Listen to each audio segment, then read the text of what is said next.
Why are you stalking me? I'm not stalking you, and it is procedure, but I am watching you. Those are the same thing. No, they're not. Yes, they are. No, they aren't. Two totally different things. Are they?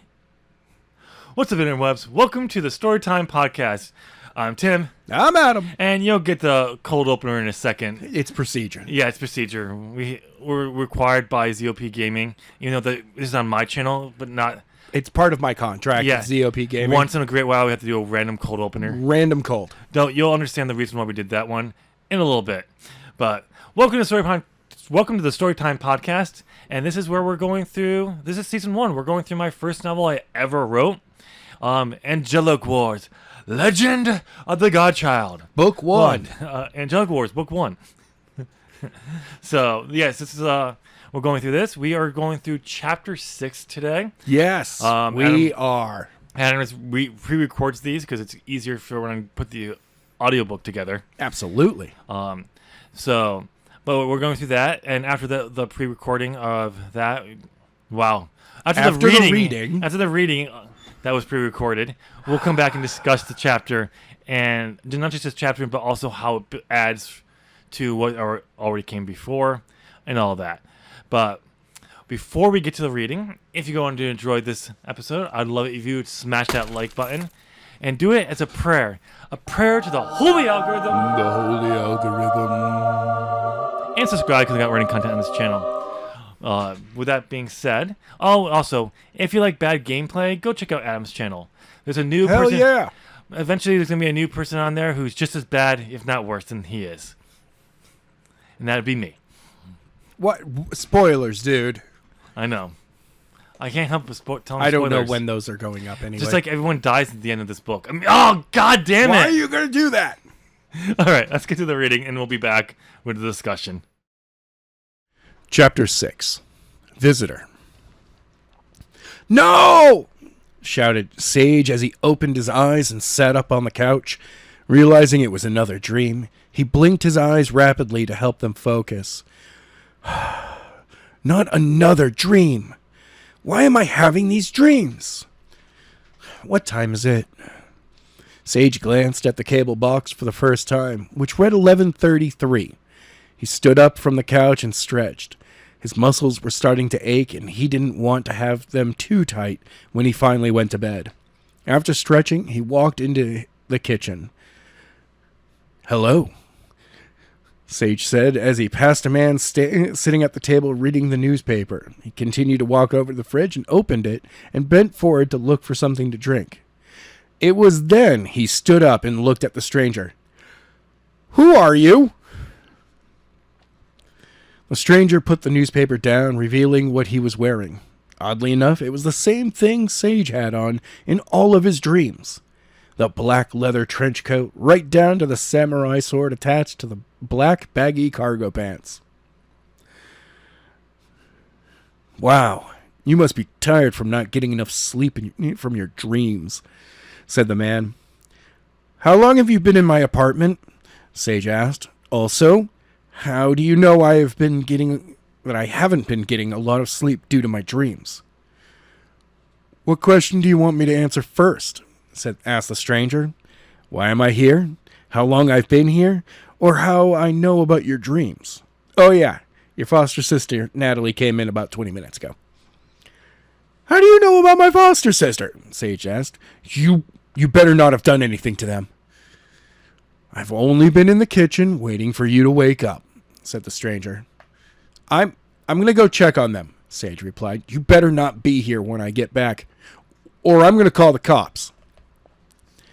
Sage walked past the stranger back into the living room.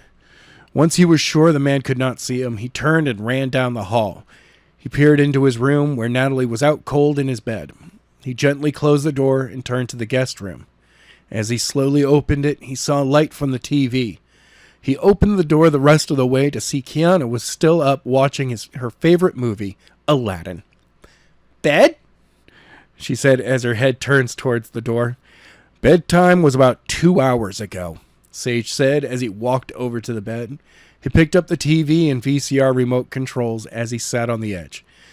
What are you still doing up? It's 11:30. I started watching this movie about an hour ago, Kiana replied. I knew you would come in when it was time for me to go to bed. I didn't even realize that it was this late. Or I'd be sleeping already. I guess it is my fault, he replied. I fell asleep on the couch. Oh, Kiana said. Well, good night. Good night, Sage. Good night, Sage said as he kissed her on the forehead. He stood up and turned off both the TV and VCR before heading towards the door. Once there, he closed it slowly and as quietly as he could, relieved that both Natalie and Kiana were fine. He walked back down the hall. As he passed the bathroom, he saw the light was on, so he quickly stepped in and turned it off. Once Sage reached the living room, he slowly turned into the kitchen. The stranger was gone. He was thinking it might have just been his imagination. He went back over to the fridge, which he left open, and grabbed an iced tea and closed the fridge door. He opened the bottle and took a long gulp of the tea as he walked back into the living room. After finishing, he wiped his mouth with the back of his hand. That was good, he said. I told you I was only in the kitchen, said the stranger who was now sitting on the couch. Sage almost hit the ceiling when the stranger began to talk. He dropped the iced tea, but it never hit the ground. When Sage realized he had dropped his drink, he looked at the floor. His drink was not there. You would not want to drop this iced tea, the stranger says as he held up the iced tea bottle. The bottle could break, and then you'd have glass on the floor. You would not want that with your younger siblings in the apartment. How did you do that? Sage asked. Boy, you have a lot of questions, the stranger replied. I am still waiting for you to tell me which one you want me to answer. Fine, Sage said. Who are you? Finally, we are getting somewhere, said the stranger. The name's Cyrus, and I am guessing your next question you want me to answer is, how long have I been here? Yes, Sage said. Well, I've been here since creation, Cyrus answered. However, you more than likely would want to know how long I've been in your apartment. However, you would know that answer if you were paying attention when I told you your foster sister came in 20 minutes ago. However, I've been around you a lot longer than that. Actually, I've been keeping my eye on you for about 7 years now, since the second you lost your memory. Okay, Sage said. So why have you been stalking me? Did I do something to you before I lost my memory? No, Cyrus said. I am not stalking you. I said watching you. Watching and stalking are two totally different things. For me to stalk you, I would have to follow you around. I just said I've been watching you. You'd have to follow me around to always be watching me, Sage replied. I also thought I told you if you were still here when I came back, I would call the cops. Actually, you said if I was still here when I was in the kitchen, Cyrus said. When you came back, I was not there. Now I am on your couch. So technically, I was not still here when you came back. Ah, Sage said. What do you want with me? I'm glad you asked, Cyrus said, standing up. I have a task for you that I need you to do. I just met you, and you already want me to do something for you? Sage said angrily. You don't have to do it, Cyrus replied. It's up to you. I just thought you would want to do it. Well, with all these weird dreams you have, as well as being able to move very fast, as well to tell what others are thinking and they are going to do before they do it or tell you. How do you know about that? Sage asked. Did I not already tell you that I've been watching you? Cyrus said. Sure, I was not watching you every single second the past 7 years, but enough to know the important information. You're starting to get really under my skin, Sage said. You know what I've been suffering from, and that I can move faster than normal people and read other people's minds. What would that have to do with this task you have for me? I guess I'll be going now, Cyrus said. I left all the information you need to know to complete the task on the kitchen table. Cyrus walked over to the door and quickly opened it. He walked into the hallway and slowly began to close the door behind him. When he got about halfway, he stopped. Sage, he said. What? Sage asked. Do you want a reason you should even care about this task? Cyrus asked. Sure, Sage replied. When you complete it, you'll have your memory back, Cyrus said before he closed the door. Sage waited a second. Then what Cyrus had said hit him. He grabbed the door and yanked it open, but Cyrus was nowhere in sight. Sage ran outside, but he was not there. After getting back inside his apartment, he walked into the kitchen and grabbed the information Cyrus had left. He brought it back into the living room.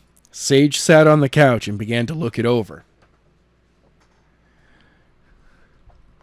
It was not long before Sage fell back to sleep. When he woke up the next morning, he only had about 10 minutes before his first class. Kiana and Natalie had already left for school, so he ran to his room and quickly changed into some clean clothes. Once he had finished getting changed, he grabbed his computer bag and was out the door. After lunch, Sage had his history class that Raven was in. He decided to ask her for her opinion on everything that happened the night before.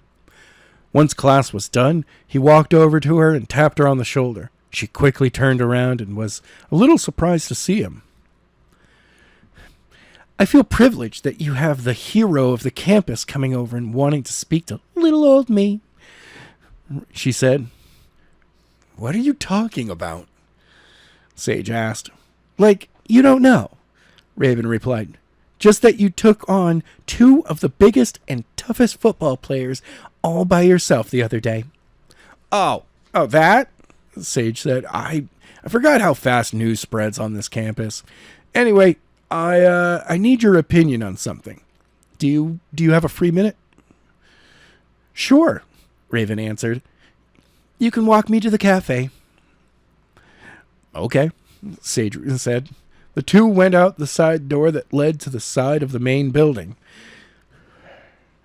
It was only a 3-minute walk to the cafe from there, so Sage did not waste any time.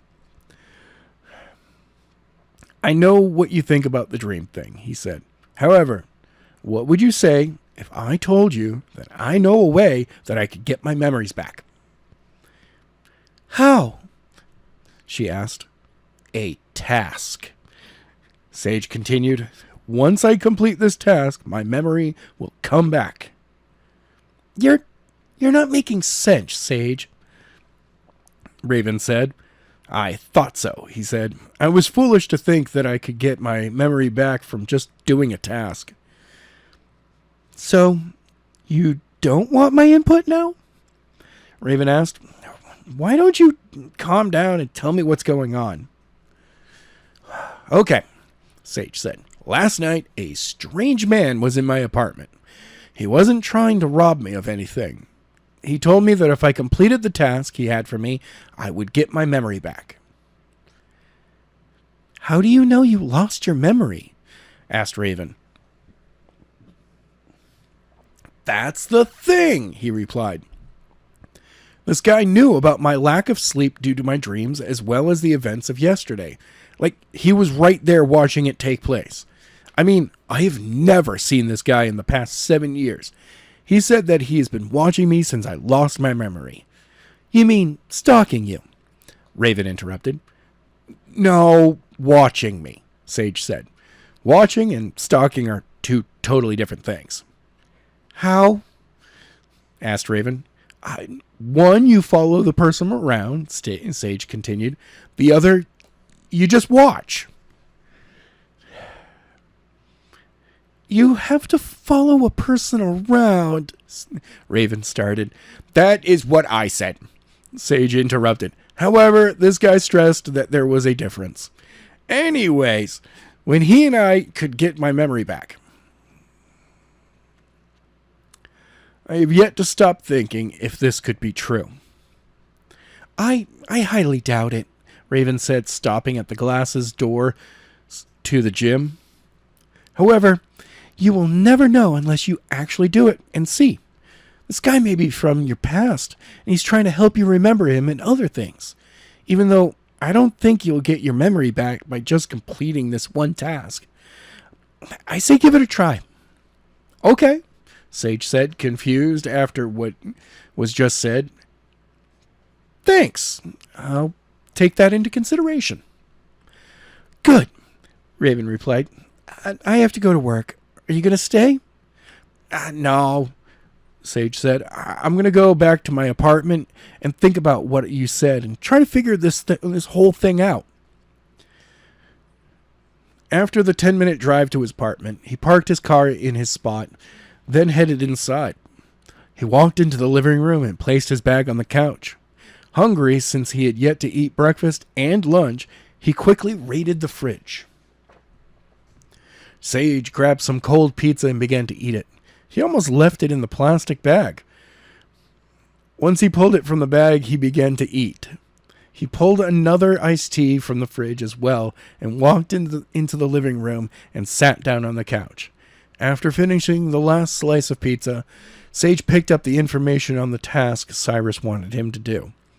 He thought about what he said as well as what Raven said. Even though he had just met her the other day, she really knew what she was talking about. However, her advice seemed a little mixed up. After an hour and 10 minutes of thinking, Sage heard Natalie come running into the apartment down the hall into the bathroom. When the door slammed open, Sage realized how much time had gone by. He knew he had to make a decision quick. Kiana would be home within the next hour, and he had accepted her challenge to a rematch in Mario Party.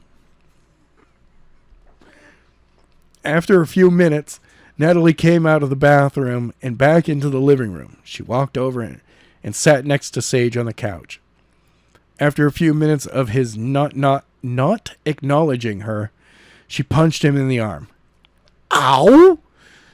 Sage said. What was that for? You have yet to say hi to me since I got home, she replied. Oh, sorry, Sage said. Hi, how was your day? Not good, Natalie said. I really don't want to talk about it. Okay, Sage said. How about we talk about you coming in an hour and a half late for your curfew last night? So, what are you looking at? Natalie asked. Nice try, Sage replied. What were you doing until 11 o'clock at night? My friend Nikki found her ex-boyfriend making out with Aaron Fletcher, Natalie said. So, why did that make you late for your curfew? Sage asked. Don't tell me she was crying over that. If they were no longer going out, then she had no reason to be upset. They were still going out when she caught him, Natalie scolded. Oh, Sage replied. So you were comforting her until 11 at night? Yeah, that's when she finally went to sleep, Natalie continued. Her dad gave me a ride back here. Okay, Sage said. So you have a good reason for being out past curfew, but next time I want you to call and let me know. Okay, Natalie said. So, now are you going to answer my question about what you were looking at? Oh, this stuff? Sage said. It's just a trip I might be going on soon. Where would you be going? Natalie asked. Camping on Mount Cronus, he replied. Not sure where on the mountain, though. Oh, Natalie said. Well, I'm going to go do my homework. She got up off the couch and started walking down the hall, but before she reached it, Sage said her name. "What?" Natalie asked. "Let me ask you a question," Sage said. "Have you ever wondered what it would be like if someday I got my memory back?" "Of course I have," Natalie said. "I fear that you will remember your old life and decide to go back to it and leave me and Kiana." "You know I wouldn't do that," Sage said. "Sure, I might go find my family, but I would never just leave you. You and Kiana have been my family for the past 7 years." That's what I keep telling myself when I think of it," Natalie replied. "I also think about how I will be able to listen to you tell stories from when you were a kid. Take me and Kiana to some of the places you visited when you were young. You have seen and heard all of my stories. I'd love to hear your stories." "See, that would be cool," Sage said. "Is that all?" "Yep," Sage said. "You can go do your homework." Natalie turned and headed back down the hall to Sage's room. She closed the door behind her, thinking of how it'd be nice to share his stories from his past. He grabbed the plastic bag the pizza was in and walked into the kitchen. He opened the cabinet that the garbage was in.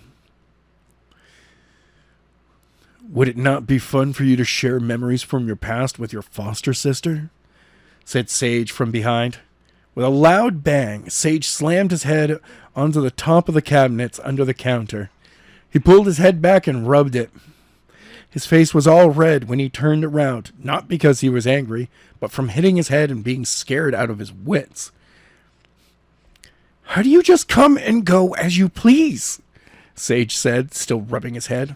I see you're still in a question-asking mood," Cyrus said. "Well, I'm thrilled that you would like to know more about me. However, I'm not here to answer questions." "You want to know if I'm going to accept your little task?" Sage said. "You're getting good at reading other people's minds," Sage replied. "I didn't read your mind." Sage replied, "What other reason would you have to be here?" "That? You wanted to say hello?" "True," Cyrus said. "So, are you going to take my task and get your memory back once you have completed it?" Stop stalking me. "I'm not stalking you. I'm watching you." Those are totally the same thing. No, they're not. Totally different things. It's procedure? It's absolute procedure. Right. Just don't get stuck mid-transformation, okay? Then we got to use a stick. Ooh, doesn't sounds good. Anyway, yeah. So, yeah, that's why we did the cold open. I couldn't resist with that line. Cyrus isn't stalking Sage. He's watching him. Monono is stalking Natalie. Because good guys don't stalk. They just watch. They're watchers. They just watch. From a distance. Bad guys stalk. They absolutely stalk. Yeah, so, no, that was the thing. We'll get to that in a second. Talk about that whole thing in a little bit. But, yeah. There's some great little lines and elements in here. Just like, wow. Also, Sage is kind of an unobservant human being. Very unobservant. But before we get to that, Adam, overall of the chapter, what were your thoughts? Pretty good. Pretty good. I had fun. You had fun? I was able to embody the characters. But you made Natalie a little girl. I kind of feel that I made her too old earlier. No, I think you've made her fine. It's just all of a sudden, in that moment, you decide she was a little girl. She had a moment of weakness, okay? Let her have her moment of weakness. Sage might remember who he is and leave her. No, forever. I was talking about that he was ignoring her. Oh, well, I mean that's being a bit of a petulant child. Well, yeah.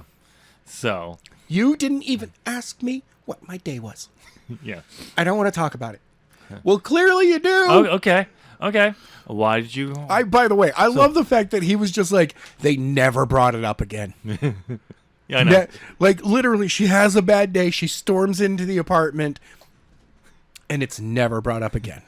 Well, because she should have been like, there's the point where she's like, well, this is what happened my day after he was up. So why did we come home after 11? Yeah. She should have immediately pivoted to, here's why my day was bad. No. Go back to it. We can talk about that a little bit. But yeah, absolutely. So, but overall, you think it was like a cohesive direction? Yes. Do you think anything potential maybe rush on a decision that needs to be made? I don't know what you're talking about. It's only been under 24 hours. I know. It's not like we have a novel, like a novel or anything that we have a time crunch. No. Immediately. So do you have an answer for me? Sage, will you be taking my task? Yeah, sure. Wait, what? Wait, what, huh? Yeah. Yeah, that's the thing. One thing I think about that, it's a little rushed. This should, if we brought this up or introduced Cyrus a little bit sooner. No, it's still a good spot for Cyrus to come in. I kind of feel if you allowed Sage a little bit more time to think about and talk with people about whether or not he should go on the complete a task. Yeah. See, the thing is, there is no rhyme or reason for him to say yes. No, there isn't. Other than that, he might get his memory back. If I've written it as a way, it's implied that he kind of recognized not just the art, the outfit, but he felt a connection with Cyrus. There's something about him. There was a connection, something that made him believe he was telling the truth, like something beyond like he just couldn't understand. Yeah. Then it could be understandable. That's enough reason, but I think we're gonna get in 3 chapters. This was 6. Mm-hmm. So in 4 chapters. Okay. Or probably 3 chapters, but 4. I don't know. We're gonna get an incident that will happen, which really kind of serves as the inciting incident. Okay. If I brought that sooner, and that was the reason why he has to go off, it would have been better. But no, see, this guy. Okay.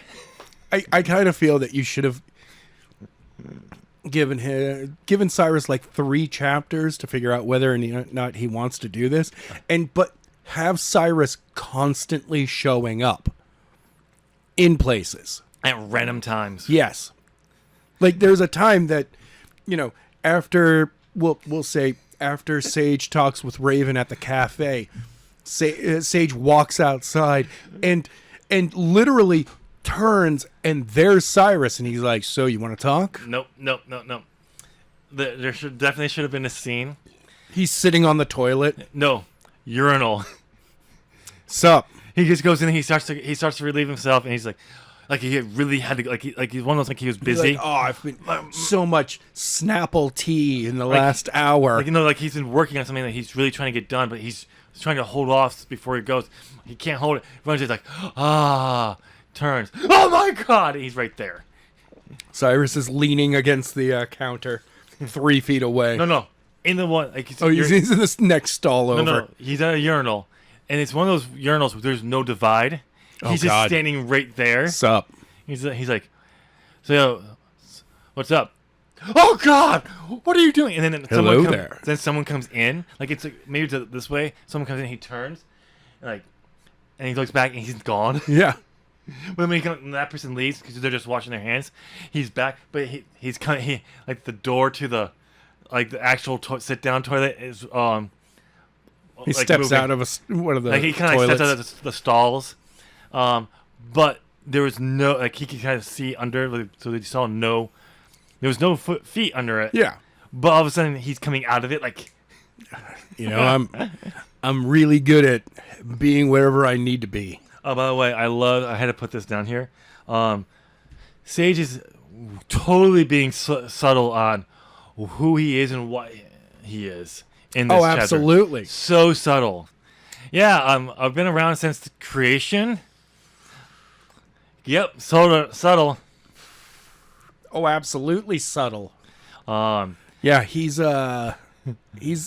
Cyrus is, I mean, you can immediately tell that he is a otherworldly being in that he has a purpose.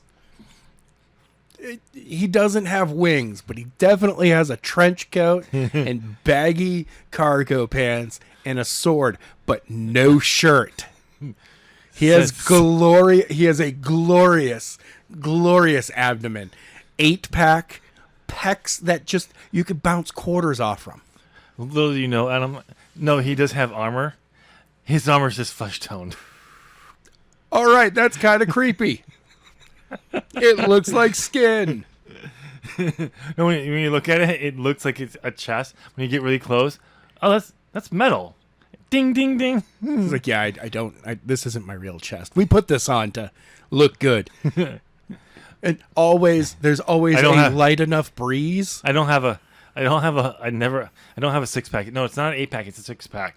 I don't have a 6-pack under this, but I do have a keg. Yeah, I let myself go for about 300 years. Whew. I'm getting back into it though. It's taking a long time to get the burn off this weight. Woo! Metabolism ain't what it used to be. No. For us angelic beings. I mean, what? No. I am human. Yes. Me human. Who can magically appear in places. Yeah. It is so going to Sage being oblivious. Oh, absolutely. And saying hello to a random person in his kitchen. Yeah, like, okay. Hi. What the hell? Maybe at the moment he thought it was Natalie or Kiana for a second. But why does Sage say hello? I know. Sage, when it's somebody that's that familiar with you, yep. You'll say hi. You say hello to somebody that you have never met before. You're like, hello there. Hi. I go around the street going, hi. Fist bump. Gotta get you my chat. Oh, sorry. There's something else. Yeah, that's another thing altogether. Yeah, different. But it is procedure. Yes, it is. But yeah, I just have to point this out. I love how this chapter begins with Sage waking up after another dream. No, another dream. And then he looks to the cable box to get the time. Cable box? No, I know. Cable? I know. Cable? Streaming. Yeah. That doesn't tell you what time frame this was written in. Yeah, no. Because I'm pretty sure I was referring to the old cable box, small cable box, red letters. Yep. And I still have one in the living room. I've never updated that. It's not one of the smaller ones, but it is a cable box. Yeah. But like it's, yeah, wow. So it's just like I look at them, it's like me describing what a laptop is. Oh God. Me telling what a cell phone is. Because, oh yeah, and the fact that you have a VCR. I know. Yep. Also, I mean, honestly, updating this would not need too much.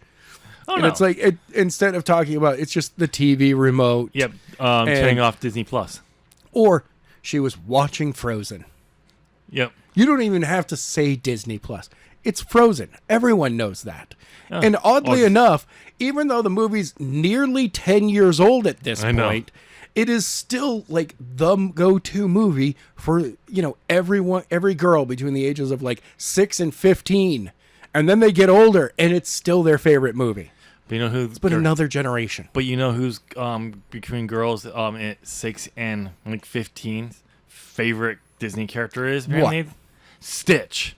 Stitch. I mean, dude, Stitch is awesome. I know Stitch is awesome. He's a boy who does really boy things in that movie.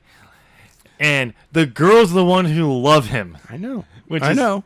Hilarious to me. But yeah. Yes. But yeah, you could update this singular thing, but that's just one of those things. But again, and I didn't use the line, but that rematch in Mario Party, it's in Mario Party 6. Yeah. I wrote down here, Mario Party. By the way, the current one is Mario Party Jamboree. I know. It just came out. They decided not to. They got away from numbers a while ago. Oh, no, because it has more than just Mario Party on it now. Oh, yeah. There are multiple types. I think there's 4 different types of game. Yeah. But, and it allows players up to 25. I wrote Mario in one Party. game. I just wrote Mario Party. And when you told me it was 6. Yeah, that's so old. But Adam, we gotta talk about something really creepy. You said what? Very creepy. What did I say? It's how you read Natalie passed out in Sage's bed. I don't know what you're talking about. I read the words that were on the page. The words on the page aren't that creepy. It's just creepy. The tone. It's just she was passed out in his bed. His bed. Yeah, it's just like the way you read it. It's what made it kind of like. Sounds a little weird, like something's going on. He was happy to see that she was passed out in his bed. But it was one of those things where it's like, but even regardless of the way you read it, yes, there is a tone so far between something. Absolutely. And I can't guarantee this from when I wrote this. I was going for this, but I do think I was trying to imply something from her to him. That she has basically the crush on the older brother. A little bit of a crush. Yeah. On him. Step bro. But oh God, no. Not that. No. Hashtag cancel me. Cancel me. Hashtag cancel Adam. Please do. I don't deserve it. But no, but it has come off like there might be a little something on his side too. Not like as bad as not as bad as no, he intense does. As intense from her side, which is not really as intense. Yeah. But it does go both ways, a little hint of both ways, and I guarantee I was not going for that. I don't think you were, because it weirdly enough just like kind of happens. Yeah, and I was like, oh, I mean, it's there. And it kind of does make sense when you have the kind of relationship I was going for with them, being close, her being 15 and him being 22 is no. That's wrong. No. But I mean, but having that closeness of being close, like friends, for a 15-year-old then to start to feel a little romantic or something towards him, yes, understandable. He's like, no, stop it. Bad little sis. Something like that she doesn't. She won't act on, but at least there's that crush there. She's like, damn it, it's there. It's there. Yeah, he found a girlfriend. I kind of want to. But I'm gonna fight Raven because clearly she's trying to steal him away. Oh, wait until she meets Raven. Oh God, they do meet. They do meet each other. I don't like you, Raven. Oh no, she likes her. And Raven's like, why not? Because you're trying to steal my Sage away from me. And she's like, I don't like him that way. And Sage is like, hold up, I thought this was a date. Hold up. She's like, no, it's just procedure. Hold up. I thought we were going for a 3-way. Oh, no. Dude. Hashtag cancel Tim on that one. No, please do. Hashtag cancel me. I deserve to be canceled on that one. Sorry, I couldn't resist on that one. You saw the line and you went, I can cross that. But there's a joke past that, right? It's like, no, you don't have to cross the line. You get close to the line. No. Cross the line. TNA. Oh, wait. Sorry. Got distracted by there. At some point, they're going to have to bring some hard justice. Maybe even some hardcore justice. Or hardcore country. Oh, wait. No, never mind. Now we're going way off course. Yeah, I know. Anyway. But yeah, it was just like there. And just, again, Sage is such an oblivious person. Going back to him coming into the kitchen. You say hello. Someone says hello to you. Oh, hey. What? Yeah. Then you come back. You walk past, you go into the living room, into the kitchen. Not there. You come back into the living room. There he is. How did you not see him? Because he can teleport, bro. Can he? I don't know. He was the one in the bathroom. Sage just couldn't see him and turned the light off, and he was like, Bro, Yeah, I was washing my hands. While he was in putting Kiana to bed, he went to the bathroom, so he wasn't there. And when he went back to the kitchen, he snuck out into the living room. See? Nothing magical or mysterious going on here. But the weird part is, Sage turned the light off, which meant that Cyrus was in there when Sage turned the light off and then went to the kitchen. No, he turned the light off in he didn't turn the light off in the bathroom. Yes, he did. He did? Yep. No, he saw the light was on and then turned it off. And there's no explanation as to why the light was on in the first place. I think it was supposed to be... I honestly think it was implied that one of the girls... just left the light on. Left the light on. In my head. Or maybe before he fell asleep on the couch, he left it on. No, I like the idea better that Cyrus was literally there washing his hands, and Sage just reached in and turned the light off on him. And he went, bro. Like, and Sage continued on. That's how oblivious Sage is. I was gonna knock on the door this time, but you turned the light off me in the bathroom. Someone's gonna sit on this fucking couch. Yeah. I'm just going to sit down. You told me not to be in the kitchen. So not to be I'm here. on the couch You now. said here. You better not be here. You didn't say the apartment. I take here as in the kitchen. I'm not in the kitchen. I'm not in the kitchen. I'm on your couch in the living room. Cyrus, a bit of a dick. Yes. My favorite thing is when I transcribed this, and I just going like, Sage's all these questions, like, he should be like, what question? And next thing I know, it's there already. I'm like, good. And like, it's like, which question am I going to ask? Because you've asked this question, this question, this question. And he never, Sage doesn't answer him. But then when he does answer him, it's like, so we're still asking questions here, but which one do you want me to answer? Yeah. Now I have so many questions that I'm supposed to be answering. And then when he comes back, at the end of the chapter, he comes back, he's like, I see you're still in a question move, but I'm not here to answer questions. Not here to answer questions today. That's going to be later. That was yesterday, not today. Sorry. Maybe you might get me to answer some questions later if you go on my task, but that's only a maybe. That's not a promise. It's only a maybe. I love how in this entire chapter, we've only referred to it as a task. We don't know what the task is. It's the task. It's the task. That's all it is. You know, you just say, oh, and it somehow has to deal with Mount Cronus. Yeah. That's it. It's a task at Mount Cronus. Okay, now we got to cover the obvious, the joke. Watching and stalking are totally the same fucking thing. They are totally the same thing. But the fact that like Cyrus is here, he's like, no, it's not. The good guy is trying to explain. No, it's not. It's there to be a hint. That obviously, it's there to be a hint, but at the same time, no. That is still stalking. Yep. I don't care if you're an angelic being or not. No. Sir, the good guys do not stalk people. That's right. They watch over them. Watch over them. So they stalk from afar. I mean, yeah. Yeah. But they can watch you wherever you are. But the bad guys... They are stalking. They like to make it a little more personal and be there in the present. Oh, yeah. Your present location. They like to know what you're doing right then and there. They won't know. They don't. They see when you're watching from far, you can still know that. No, see, they want to be in on it. Oh yeah, they want to see it firsthand. They want to see the whites of your eyes as it happens. Yeah. But then the best part of this is Sage telling Raven that stalking it and watching. It's like he told the inside joke that Cyrus had. To somebody he barely knows. See, the thing is, I don't think it's not supposed to be an inside joke to him. I honestly think it's him trying to convince himself that it's true when he knows it's not. But maybe if he tells it this way to someone else and they believe it, he can convince himself. And when Raymond says no, he's like, "That's what I said." No. But yeah, that's totally gonna be an inside joke. Going forward. No, he's just watching her.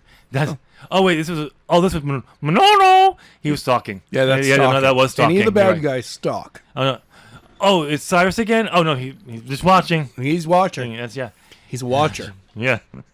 Another thing is my little confusion here is Raven doesn't think taking on this task will get Sage's memory back, but you should totally do it. But you should do it in case it does. Totally should do it. And then my question is, why? Yeah, that doesn't make sense. Never explains why she thinks that he should do it, but just... You know what? Just do it. Let's do it. I think that's what she was going for. I was trying her to go for was, okay, what's the task? Like, first off, she's been, what's the task? Camping. I gotta go on to Mount Cronus. Okay. What's the harm? It's in the local mountain right there. Okay, go. What's the harm? I mean, it's a day trip. You're done. You get, if it works, you get your memory back. If it doesn't, yeah. No. She's just been like, I don't think you should do it. But you should do it. You should do it. Totally should do it. I don't think it's a good idea, but you know what? Totally, do it. I don't like you, actually. You've been crowding my space way too much in the last 2 days. You should totally do it. I can get some breathing room from you. Jeez, Sage. It's like, you've been stalking me, Sage. He's like, no, just watching over you. I've just been watching you. Like I've been watching you. God damn it, they're the same thing. It's like I've been watching you from my spot in the cafe. He just leans over he just peers over his laptop every once in a while. She's here. Smiles, but with dead eyes. And she's like, okay, stop that. And he's like, should I? Okay. And she's like, okay, that's it. And she just kicks him in the balls. And then she looks back over. I told you to stop it. You didn't say how long. You didn't say it for how long. Ha ha ha ha ha. Yeah. Okay. But yeah, it's interesting. Yeah.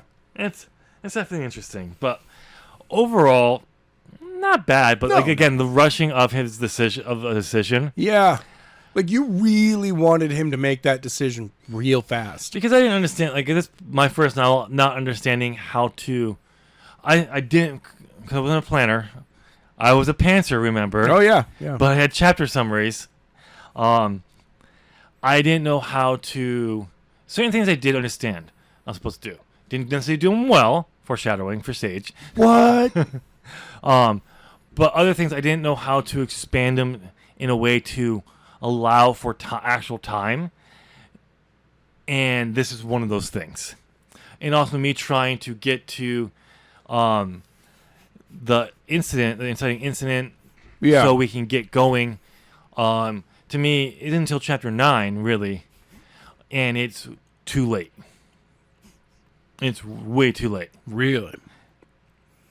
Yes, in my opinion, in most modern novels, the inciting incident usually happens in the first chapter. Sometimes you start with the inciting incident. Damn. Well, at least specifically in YA. Yeah. Some fantasy. Stop writing YA then. But that's what I was going for. Because I remember, at the time I was writing this, I was going to a Bible college to become a youth pastor. That's true. Youth pastor Tim. And you know what the other story I was trying to work on? What? At this time? The Chronicles of Skylar Grant. Whoa, no way. But it was a youth pastor story. Oh, God. Yeah, it was supposed to be the original story of Skylar Grant. It was supposed to be about a youth pastor journeys as a youth pastor. Yep. So that was gonna be the original. Okay. I had one summary of a story, and when I tried to write, I just could not write it. You know why? Why? I didn't want to write realism. I wanted to write fantasy crap. That's true. Every time I try to write a realistic, like a modern day normal novel, I cannot do it. If it doesn't have something fantastical in it, well, I'm like, and I mean actual fantastical, not like you're building to a big thing, but it's realistic. Don't care. Nope. I've tried to written multiple stories like that way, and I just could never get down to it to actually write them. Okay. So I was like, yeah, it's because I don't care. I don't want. I live in the normal world. Let me write fucking stuff that is impossible. Fair enough. Or at least not possible in this universe. You never know in on the other Earths. Because actually, everything has a possibility. There is no zero possibility of something happening. Let me guess, because we live in a simulation? We live in a simulation. No, we don't. No, we don't. At least we're not doing the writer's mindscape where you do that stupid mindscape. Well, I mean, to have a landscape, you'd need a burning bush. I don't think that episode has gone, as of this recording, has not gone up yet. Oh, good. But by the time this one goes up, it will be up. All right. Is there anything you want to add to this episode? No, that's about it. Okay. So we'll wrap this thing up here. Burning bush. Oh, sorry. That's my joke. I know. Fine. Well, I steal your jokes. You know why? Because that's procedure. Damn it. Anyway, we'll wrap this thing up here. What did you think of the chapter as it builds towards from everything that we've come before? Do you like it? Do you think it's really kind of helping to flesh out the story? Do you agree that the decision to go on this sudden adventure task quest is too quickly of a decision? Or do you think it fits because it's a emergency, something's about to happen? Clearly, we know from past chapters that other main characters don't know it, but something's building in the same area. Okay. But what do you think? Tell us in the comment section.